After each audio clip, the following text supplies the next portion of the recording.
Service রোডের দাবিতে অবরোধ। হরিণঘাটায় 12 নম্বর সড়কে অবরোধ। বিরোহী আয়েশপুরে 12 নম্বর জাতীয় সড়কে অবরোধ।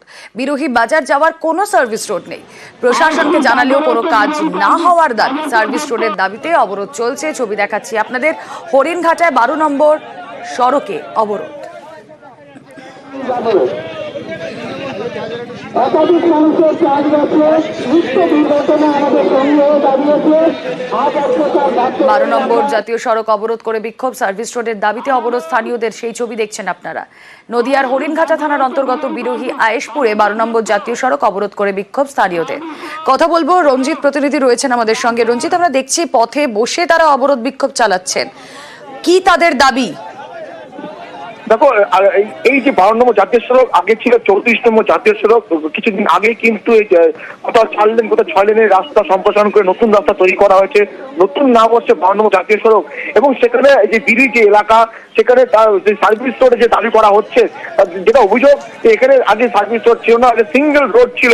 ফলে দীর্ঘদিন ধরে যখন রাস্তা তৈরি হচ্ছিল, তারপরে বারবার দাবি জানিয়ে আসছিল সার্ভিস রোড তৈরি করতে হবে, নয়তো স্থানীয় বাসিন্দাদের তাদের এই পাশ থেকে ওপার বা বিভিন্ন বাজারে স্কুলে যেতে অনেকটাই সমস্যার সম্মুখীন হতে হচ্ছে।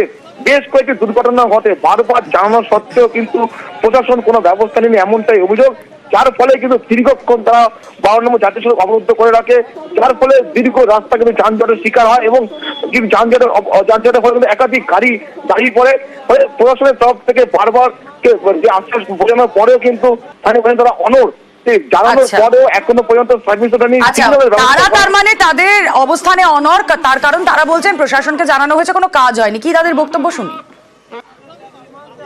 আমাদের এই পথ অবরোধ আন্দোলন মূলত NH 12 পশ্চিম দিক দিয়ে আমাদের আয়েশপুর ডাকঘরেতে বিরোহী পর্যন্ত, বিরোহী বাজার পর্যন্ত সার্ভিস রোড, এই সার্ভিস রোড যাতে তৈরি হয় তার পরিপ্রেক্ষিতে আমাদের এই পথ অবরোধ কর্মসূচি আন্দোলন চলছে।